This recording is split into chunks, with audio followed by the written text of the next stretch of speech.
Thinking logically is one of the most important yet underrated skills in our modern society. But what that means is that in order to be an elite thinker and a better communicator than the vast majority of people, all you need to do is learn how to master certain logical rules. And in this video, I'm going to share my years of academic experience as well as my years of experience in entrepreneurship to show you how to learn these rules and, most importantly, how to apply them. So let's dive in. So first of all, you might be wondering why I use this percentage, 97.5%. Well, there's a reason for it. That's about 3 standard deviations from the mean, and I believe that's really achievable with the skills that I'm going to teach you. And just to erase this for a moment, what are the skills that we're going to teach today? And what are we going to cover? So we're going to cover today the core laws of logic. And if you don't know what that is, it's okay. I'm going to show you. Also, laws of probability and statistical reasoning, because we do need to know that too. That is a part of logic. I at least would classify probability and statistical reasoning as a part of logical thinking. And also, most importantly, we're going to wrap it all together by learning how to apply these rules and theories, right, to communication, debates, everyday decision making. So let's understand what we're going to cover here. So what is logic? Really, what is logic? And it's also a valid question just from the get-go to understand or to ask, is logic the only way to truth? Well, it's a complicated question and it has a complicated answer.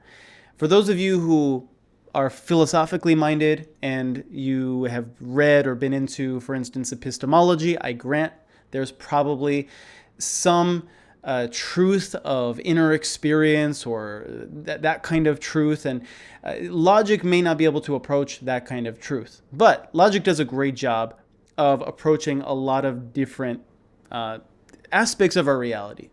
And mathematics touches and approaches a lot of great aspects, different aspects of our reality. Statistics, probability, these model a lot of really important aspects of our reality. And so logic essentially then, yes, like anything, logic may have limitations, but it is really the study of valid inference. That's how we could characterize logic.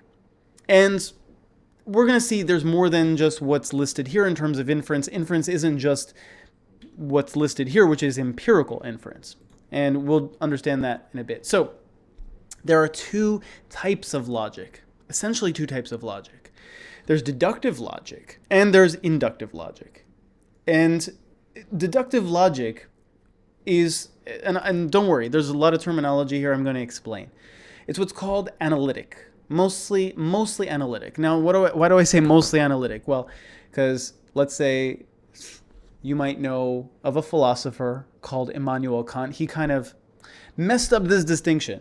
Right? So anyway, if you know, he talked about something called the synthetic a priori, or I'll just write that down. So if you're interested, you can look more into that. He claimed that mathematics is what's called synthetic a priori. So anyway, we won't get into that here. All right. Karl Popper, for instance, Karl Popper, if you're interested, right, just to talk about this distinction as well. Karl Popper famously said, there's no such thing as inductive logic anyway. It's all just deductive logic, all right? So anyway, he was a philosopher of science. So very, very scientific minded and all of that. So what I'm going to teach you, again, is a model. All models have limitations.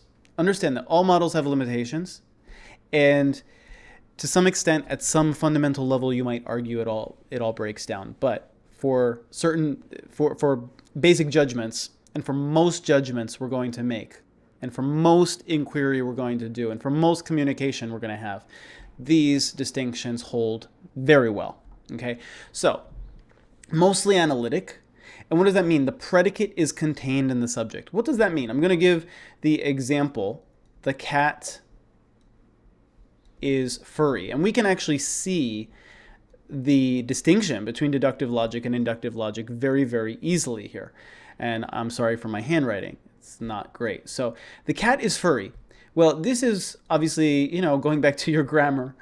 a little bit, but this is the subject of the sentence, and this is what's called the predicate of the sentence, right? And the predicate is essentially kind of the verb or verb phrase, if you will. So it's basically, the question is furriness, right? Is furriness contained in the subject cat? Meaning, if I say cat, essentially when I say cat, contained in the category of cat, or you might say the set, we'll relate a little bit of this to what's called set theory as well. Is furriness in that set of or is it essentially part of what it means to be a cat? Well, I'll give you a counterexample, right? We can think of a counterexample. What about Siamese cats, right? These hairless cats, right? Well, they're not furry. So it must not be essentially part of what it means to be a cat, right? I can think of a counterexample. And so this right here is a perfect way of showing the distinction between here an inductive statement and a deductive one. Because this is not deductive. We see this is not deductive, right? It does not contain the predicate here, furry, is not contained in the subject cat. In other words, it's new information, right? This is new information, right? What is called synthetic, right? Synthetic. That's why this is called synthetic. What does it mean? What does synthetic mean? It doesn't mean unnatural. Synthetic means synthesis, building on, adding on, right? New things, new information, new data. And this is really a data-driven statement if you think about it. It's an experiential statement. How would you know about this? Well, you would use your senses. You would use sight. You would use touch to determine, well, is the cat furry? It's not something you can think of apart from experience. And so this is how, I know many people who are looking at this distinction for the first time, it's very difficult to grasp. And so I want to use this example to really have you understand it. This, as an example, this is a perfect example or a perfect instance to show how this is not something you can just imagine in your mind of whether it's true or false. You would need investigation. You would need what are called empirical methods, right? Empirical methods to investigate it. Versus, a cat is, spell out the definition. It's definitional, right? That would be deductive. So we'll have more examples. So it's a priori. A deductive judgment is something that's a priori. It's true and independent of experience. I will actually use this example to show. All right, so if A, then B. This is what's called formal logic.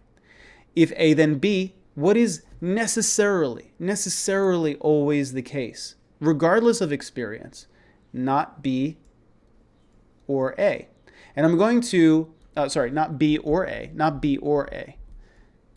And I'll go a little bit, I'm going to use this example again and again, but even a better example just to start with. So keep this in mind because we're going to revisit this a couple of times. And I'm going to further explain what I mean by this, okay? So we will revisit it. So here's a better example. The circumference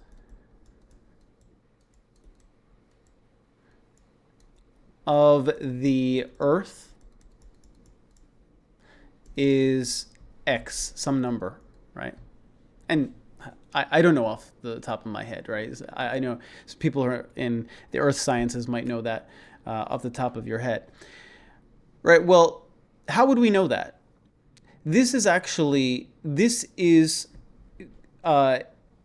could discover this, right? But regardless, as long as circumference means, right?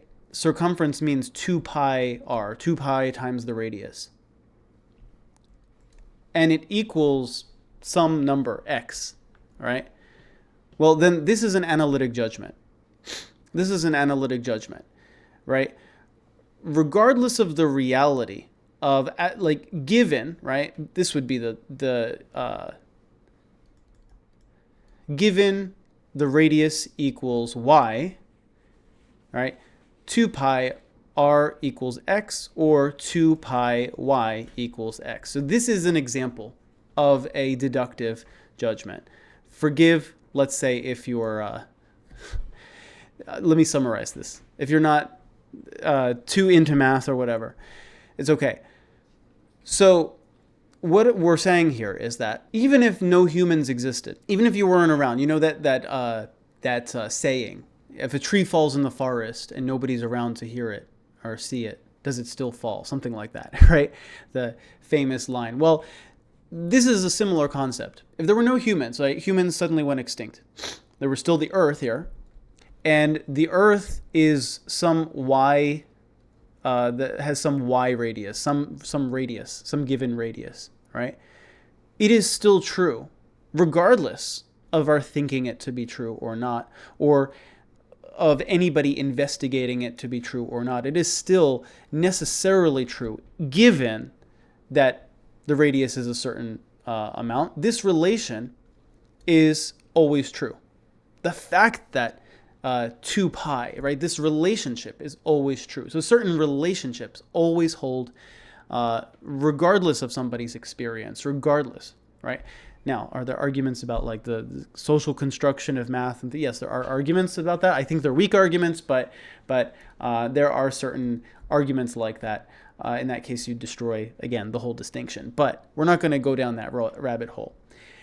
So, in a sense, that's why deductive judgments tend to be airtight and infallible. P equals 1.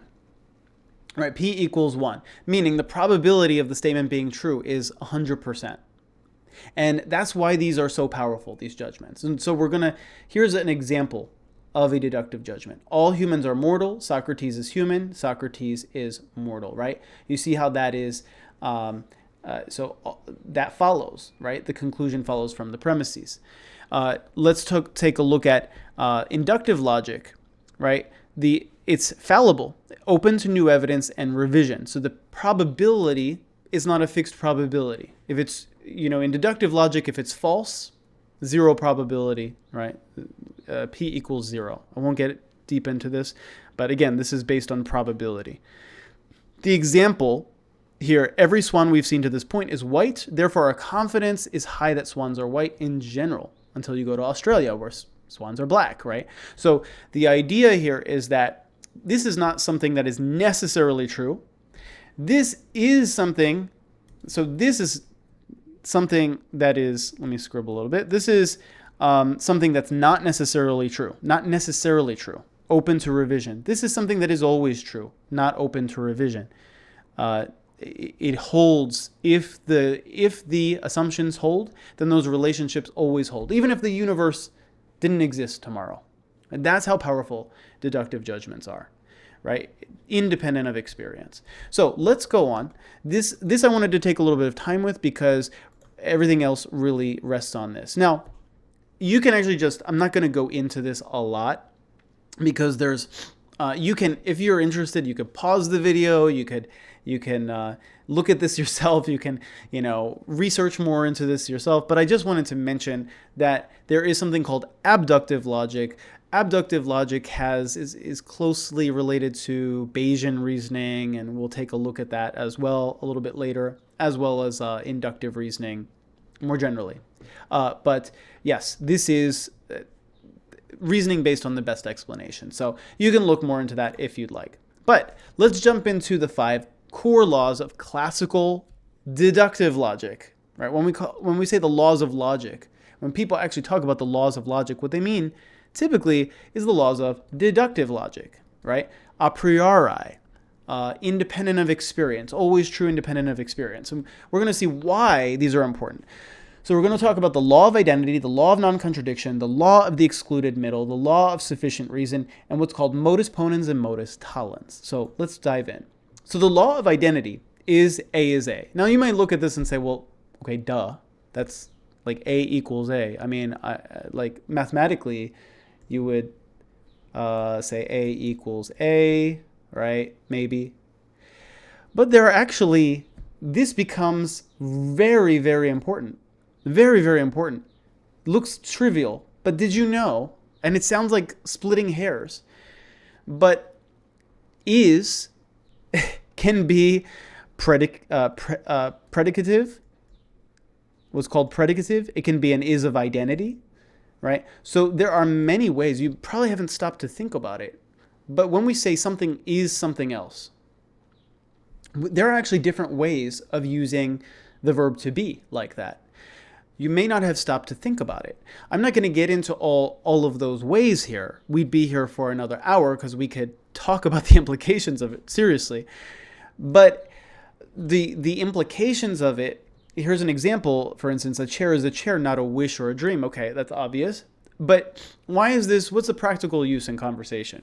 When somebody says something in conversation or uses some terminology or makes some statement, oh, this is that, that form, people actually get confused. We get confused a lot of the time when we are using these statements, right? When we're making these types of statements.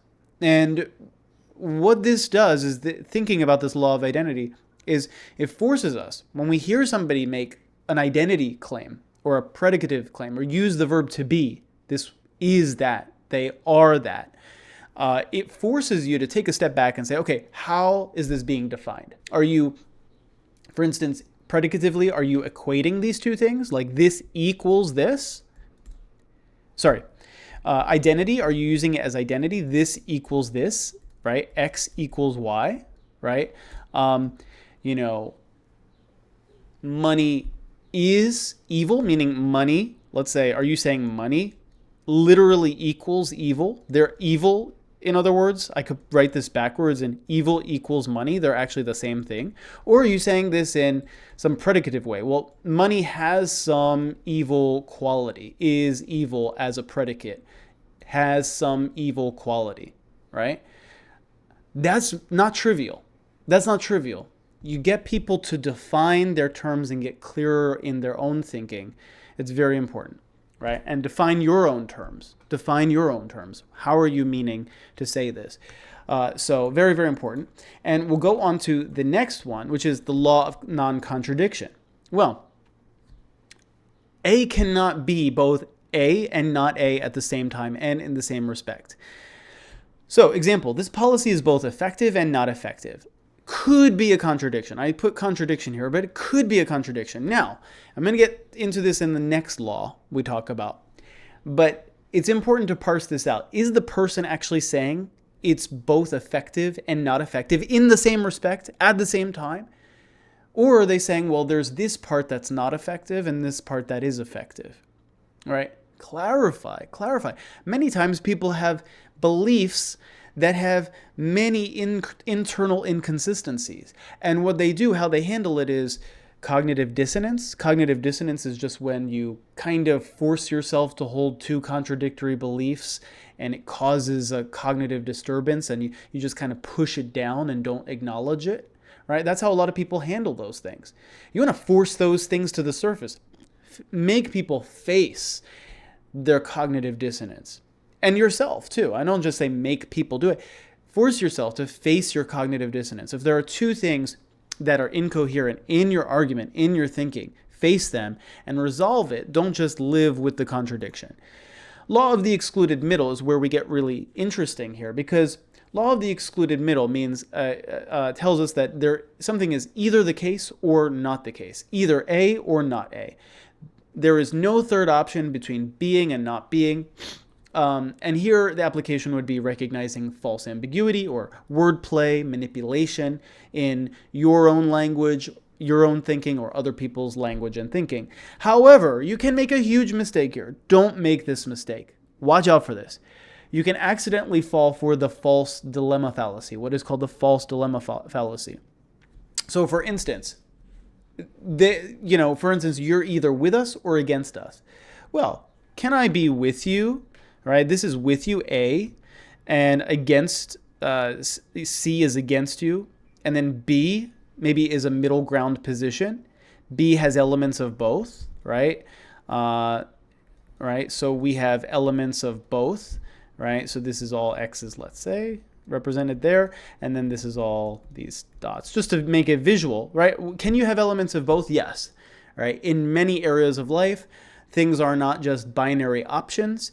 You have, I don't mean that in a financial sense. I realize how I meant that. Not just binary options, but they are, you have continuosity, right? Continuousness. right? Many things are continuous. Many variables, right, can be continuous, like happiness, right? And so in this case, can you be both unhappy and happy in the same time and in the same respect, or either can you be both unhappy and happy? Well, in a sense, it seems like you could be, right? So how does that figure? Well, let's understand what's very important is what is included in the set of A, what is included in the set of C, right? What does this mean, set? Well, there's something called set theory. If you're interested in more of this stuff, you definitely should just pick up, if you don't know already, stuff about set theory. A book about set theory, or just learn a little bit more about set theory. It's very helpful for clarifying our thinking about, it's originally a mathematical theory, but it's really helpful for clarifying concepts and looking at how concepts are related to each other as well. So logically, we have to understand what is in what's called the set of the predicate, meaning what is included in, let's say, happiness. What is included in unhappiness?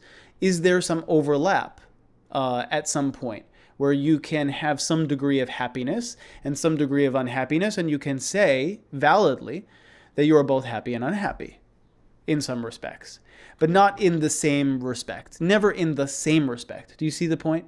Right? It means the law of the excluded middle still applies. I would say replay this section a couple of times so it really sinks in. Because it is a little trippy, I understand. So let's take some more examples. So there's semantic ambiguity in this that can mask logical coherence. So for instance, I don't believe in God, but I don't disbelieve in God. There are people who say this, right? But what do they mean when they say this?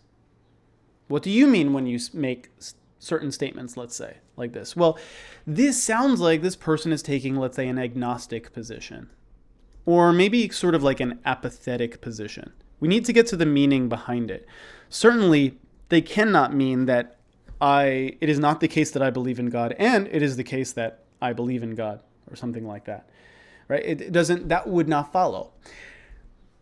So I don't know if you have ever watched this, as of recording this, a recent debate that Jordan Peterson had. And I disagree on a lot with Jordan Peterson, but there are certain things, people kind of criticized him for asking, well, what do you mean by believe, right? And on this, I'm actually somewhat with him, because the thing is, that's actually a clarifying question. It's not a nonsense question. Because believe, for instance, depending on how, so this can be a coherent statement, for instance, if technically it's a contrary, not a contradiction statement, depending on how you construe it formally, but basically it might mean, right, that you might define belief as, let's say, partially an attitude. So if this is the case, belief is somewhat partially an attitude, and there are degrees of it, you may say, let's say, I don't believe in God, but I'm not actively against belief in God, something like that. So it could imply some attitude of apathy or agnosticism, as an example, right? I'm not for that policy, but I'm not against it either. Well, this could imply neutrality, right? So the thing is, well, technically, how does this apply to the law of the third middle, of the excluded middle then? It still is consistent with it, because it depends on how we interpret it. Well, let's say not P. P is for the policy, right? Not P is against the policy, or is not for the policy, I should say, not for the policy. So technically, depending on how we interpret this statement, and that's why interpretation, right? It's interpretation. You have to ask for clarity from yourself and from the person. What do they mean, right? I'm not for that policy. This could mean, for the policy. So not for the policy could be not P, but P could be I'm not against it. Well, it could actually still fit into, not P, depending on how we construe this, not against it, right? So it could still fit into like not for the policy, right? Being not against it could fit into that category still of not being for it, right? So again, that still fits in to the law of the excluded middle. Formally, you see how when we start to use words, now logic gets really complicated. And that's why it's so important to dig into meanings of words. Because logic, the formal logic, just like mathematics, is super clear, right? When you add words and meanings into it, right? So that's why you have to ask and analyze these things. And same thing, right? You can look at this as well. So what I'm going to do now is move on to the next one. So law of sufficient reason is everything that exists has a reason or a cause. This is used in metaphysics and clear causal analysis. So now, this is above my pay grade, but for instance, it feels like quantum physics and, my understanding is not everything needs to have a cause, right? Some things can just have an effect and not a cause. And there are all these actually questions, deep philosophical questions about what is causation? What is a cause? Can we even observe causes in the first place? David Hume, for instance, right? So this can be used broadly, though. If law of sufficient reason just mandates that there is actually even at least a reason. It doesn't have to be a physical cause. It could be an explanation, right? So, for instance, Stephen Hawking famously stated that the universe did not need a strict cause to come into being, right? What caused the universe, people say? Well, he says it doesn't need a cause. He talked about, random popping into existence of particles, right? That could actually happen. And that could have given rise to the universe. So, but it still abides by the law of sufficient reason because it at least needed some law of probability, let's say, or some mathematically derived explanation to come into being. Even if it's indeterminism, well, there are some laws governing indeterminism, right? So, modus ponens and modus tollens, this is the last law on this list. Modus ponens means if A, therefore B, A, therefore B. If A, then B. This is what's called the conditional symbol. Conditional, meaning B is necessary for A. A is sufficient. This is what we call necessary, a necessary condition. And this is what's called sufficient, right? So in a logical argument, you may hear somebody say, well, this is a sufficient reason, but not a necessary reason, or this is necessary but not sufficient. Or you could say this is both necessary and sufficient. That's what this means from a logical perspective. Modus tollens, if A, then B, not B, therefore not A. I'm not going to get into too much of the formal logic here because if you want to, let me know if you want a full video on actual formal logic and like formal proofs and things like that. And I mean, I'm happy to do that and get into the weeds on that. But for this video, I'm not going to get into all of that because, again, I think you could do a whole hour on formal logic, what's called first order logic or FOL, and all the proofs and things like that. So I'm not going to do that here. But I'm just going to give you an example. If it's raining, the ground is wet. It's raining, therefore the ground is wet. Reasonable inference, right? The ground is not wet, therefore it's not raining. Well, that is, again, a reasonable inference, right? Based on these laws. So now, how to construct an argument? How do we construct an argument then? Understanding all of those rules, and I urge you to go back and actually review a lot of those. The premises have to follow from the conclusion. So, and here's understanding this is very key to understanding how people deceive you in arguments, right? Media literacy, definitely. Pay attention to this part. This is very, very important, how people deceive you and how you can actually deceive yourself with bad arguments. So we typically have two premises, a basic, what's called a syllogism. This whole structure is called a syllogism.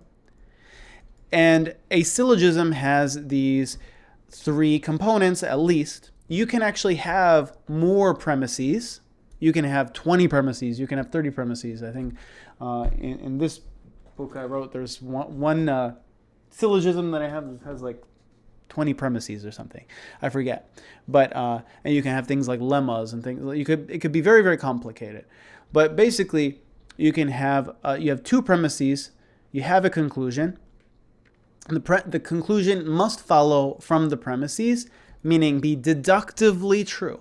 Be deductively true, necessarily true, independent of experience, has to follow logically in order for this to be a valid argument. Now, valid argument. This is a valid argument right here, right? Freedom of speech is essential for democracy. This law restricts speech, therefore, conclusion, this law undermines democracy. This is definitely a valid argument. The problem is, the question is it a sound argument? Well, how would we know? A sound argument is if the conclusion follows from the premises and the premises are true. That's important, right? And this is how people trick you. In the media, in whatever, politicians, everyday life. Maybe not purposely sometimes. But bad reasoning is just assuming certain things are true, and then people end up making an argument that sounds really, really strong. Like, that's a really solid argument. But yeah, are the premises actually true? It seems very strong. It has the illusion of being a very strong argument just by the fact of being valid. But watch out, you need to look at the difference between, is this just a valid argument or is it a sound argument? And we have to know, in order to do that, you have to go back and analyze. Well, is this true, right? Is this true? I think probably sounds like it's true. This is probably an inductive argument, but we'll go and analyze this further. Right? Is this synthetic? Question. It depends on the usage. Right? Is this synthetic? Meaning, does this require evidence, or is this analytic? We're just defining that freedom of speech and democracy, like freedom of speech is somehow included in the definition of democracy. If that's true, that freedom of speech is included in the definition, a part of the definition of democracy, then yes, then it would be analytic. If you're saying, well, democracy is kind of like something separate, but freedom of speech is necessary or essential for it, and that would require evidence. So you have to ask those two questions. Is this synthetic? Is it analytic? Right? If so, one would require evidence and one would just require conceptual analysis. Do you see how important it is to understand the difference? Because you're going to use two different methods to investigate the truth of the claim based on whether it's analytic or synthetic. So, this isn't just a useless definition, a useless distinction, right? That's just theoretical, right? It's actually important for understanding somebody's argument, right? And undermining it if it needs to be. So this law restricts speech. Synthetic is most likely synthetic because this is probably like a causal question. You would need evidence. You would need data. You would need statistical methods, which we'll look at in a moment. Therefore, this law undermines democracy. Well, if both are true, of course, this would be an analytic consequence. All right. So just understand how to analyze the argument.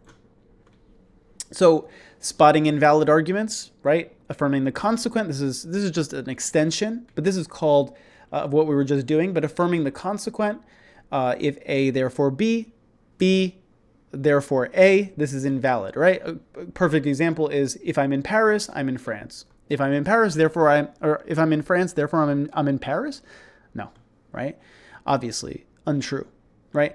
Denying the antecedent is another form of invalid argument. So first, obviously, spot if it's an invalid argument. If it's a valid argument, then spot if it's a sound argument. We know we have some methods for doing that. We talked about analytic tools, the 5 laws of logic that we can use to analyze whether something is true analytically. But what about synthetically? We haven't touched that yet. How do we analyze if this is causally true. If the person is making a claim that requires evidence, how do we figure out whether that's true, right? And assess that premise. Well, I'm not going to go into a lot of detail with this. I'm just going to talk about roughly the methods. There are, roughly speaking, two dominant methods to evaluate evidence: what is called frequentism and what is called subjectivism, or Bayesian reasoning. And we'll, again, we're not going to get too deep into this because you could do just one whole session, one whole long video on frequentism versus subjectivism and Bayesian statistics. And I mean, if you want me to do a whole video on statistics and statistical analysis, and I'm happy to do that, but not going to do a super deep dive with this.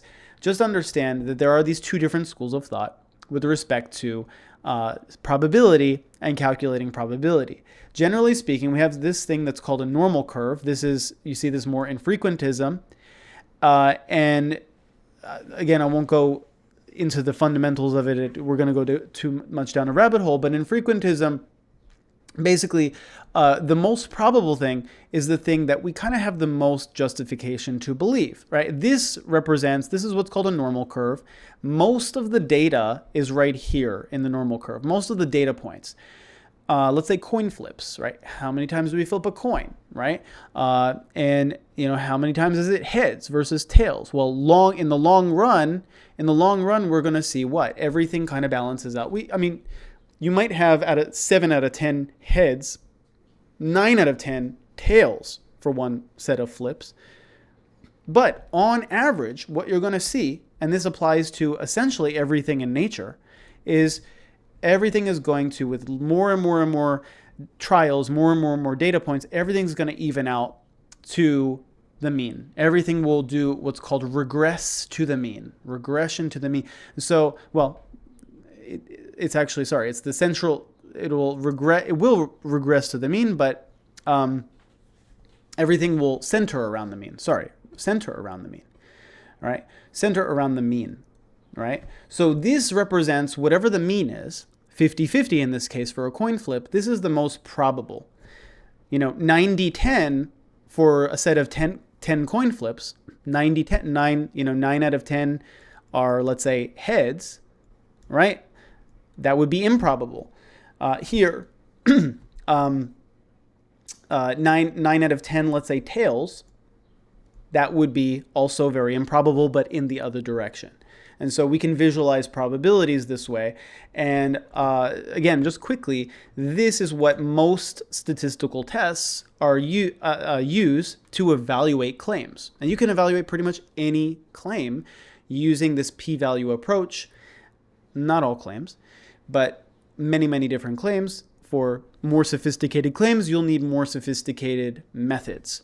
But this is one of the most popular approaches, one of the most useful approaches, the p-value approach.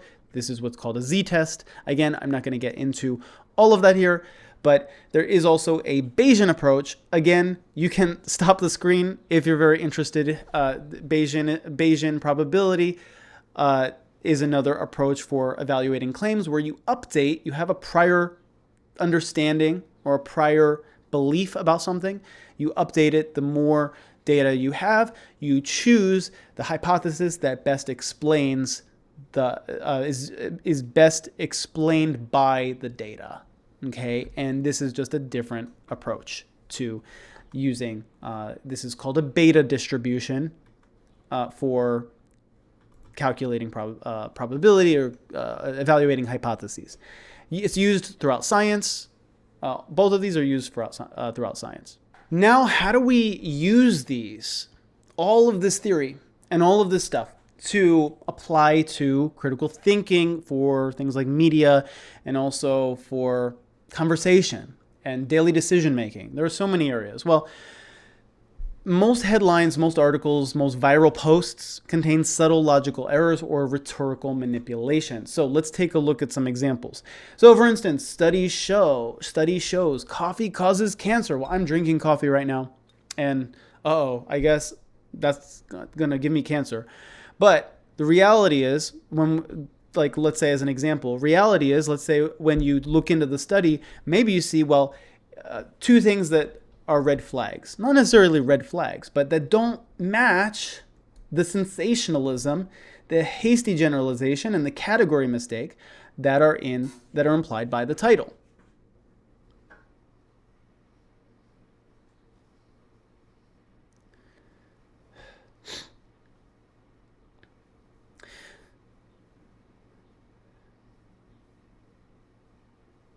So the study showed extremely high doses in rats. So high doses, well, there are 60 milligrams, 100 milligrams of caffeine in coffee. Well, they might have given the rats 10,000 milligrams, right? And again, they're rats, right? And so not human beings. So can we make the same conclusions? No. It's maybe super preliminary and not even matching the correct conditions. Appeal to emotion. If you care about children, you'll support this bill. Well, logic sidestepped in favor of emotional blackmail, right? Correlation does not equal causation. So countries with more billionaires have higher GDP, right? Therefore, billionaires must cause prosperity. Well, again, anything is possibly true. You have to take claims seriously. Not all claims you have to take equally seriously, but it's a plausible claim, isn't it? It's a plausible claim. Financial, connection and all that stuff. So it's possibly true, but are there confounding variables, what we call confounding variables? Yes. Confounding variables are other variables we don't take into account, that we need to take into account to establish accurate understanding of causation, right? Causation, understand something, causation is not typically determined by most statistical tests, all right? By most statistical tests. You have to do more advanced statistical analysis and randomized controlled trials typically to establish causation. Debating and discussion. Conversations often fail because participants argue about different things, they use ambiguous terms or fall into rhetorical traps. And for instance, in the debate, we need freedom. Well, ask. Exactly what do you mean by freedom? Like, what's your, especially nowadays, like people use this term freedom. Well, freedom, but whose freedom? Freedom for whom? What does that look like? Right? What's your idea of freedom? What's another person's idea of freedom? Are there internal inconsistencies in each person's paradigm or ideology of freedom, right? Spot-loaded questions. Why do you support policies that hurt working people? Well, it presupposes the answer, right? In a way. That's a logical flaw. It's called a complex question fallacy. Well, instead you should say something like, well, why do you support policies? This is just for effect, right? This is rhetorical. This is literally rhetorical. If you're just going for effect, which sometimes is needed, you might say, well, why do you support, policies that hurt working people? It's not appropriate for an actual conversation. If you're trying to have an actual conversation and get to the truth and understanding, this doesn't help. You say, well, why do you support this policy? It seems like this policy hurts working people. Why do you support it, right? That would be more accurate and more of a fair question. Clarify argument structure. So instead of attacking the vague statements, right, you're never going to get anywhere. If somebody makes a vague statement or a very value-laden statement, this person's whatever. I mean, there are so many things you can name call and everything, or random vague statements, ideological statements. You might say, well, if I understand you correctly, you're saying A leads to B because of C. Is that right? Or this is the case, and try to restate it. And actually, research has shown there's something called the street epistemology, and actually, this does help. This actually does help a lot in actual conversation. There's documented evidence of this. Decision-making and life choices. Logic isn't only for argument, it's for making better decisions about health, money, career, and relationships. Example would be the sunk cost fallacy, right? So have you ever said this before? I've already invested 5 years in this, so I can't quit now. Well, that actually, if you think about it, it's a total fallacy. Costs spent aren't relevant to the future decisions. Whether you continue or not, maybe continuing is actually more costly than not continuing. And so there might be some emotional attachment, right? So understand maybe what are the reasons, the real reasons you're continuing to do something. It might not actually be financial in that case. Risk assessment, inductive reasoning, right? This investment offers 20% returns. Well, how did you evaluate that, right? Because one person got 20% returns. Well, you need a bigger sample size. What's the variance? What's the downside risk? Look at all of that stuff. Don't just believe, oh, people are getting 20% returns. 5 people are getting 20% returns? Well, that's, not enough. 100 people, okay, now it's getting interesting, but you still need to dig deeper and ask more questions. What's the variance, right? What's the variance? And false dichotomy in career planning. I either have to do this or do this. Well, third options, right? Don't commit the fallacy. We talked about there's a difference between the law of the excluded middle and it's escaping my mind. And, this fallacy of having only two options, right? And so, we should understand logic is a daily habit. Before accepting a claim, ask what's being asserted, what evidence supports it, are there any alternative explanations, and is there a hidden assumption?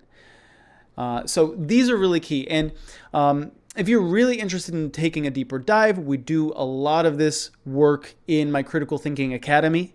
And you can take a look at the free masterclass in the link in the pin comment below, and you can get a little bit of a taste of what we cover in there.